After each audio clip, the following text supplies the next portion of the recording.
Quand quelqu'un n'est pas aimé, le contraire qui va entrer dans sa vie, c'est une forme de timidité.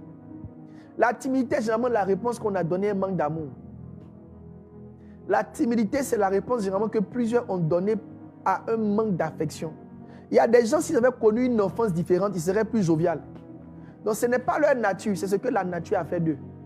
Mais ce n'est pas leur nature. S'ils avaient connu une enfance différente, ils auraient une attitude différente. Ils auraient été plus...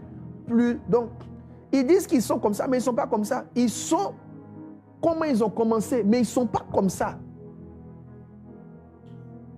Donc, en quoi est-ce que la timidité est le reflet de l'esprit de rejet? La timidité est le reflet de l'esprit de rejet dans la mesure où une personne timide se met naturellement à l'écart. Pourquoi une personne timide se met naturellement à l'écart? Elle se met à l'écart parce qu'elle se protège d'être rejetée une fois de plus.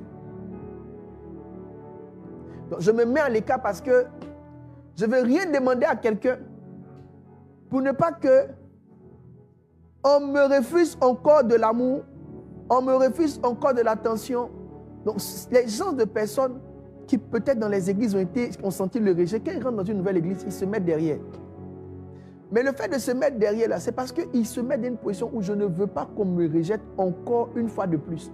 Donc ne pas vouloir être rejeté encore une fois de plus peut pousser quelqu'un à se renfermer davantage. Mais ce n'est pas son caractère normal. C'est juste que c'est sa manière pour elle de se protéger d'une énième ou d'un énième rejet. J'en parlerai, hein, ça là, mes amis, je suis dans l'introduction, hein, parce qu'on va secouer ce sujet-là. Non, c'est sérieux, on va secouer ce sujet.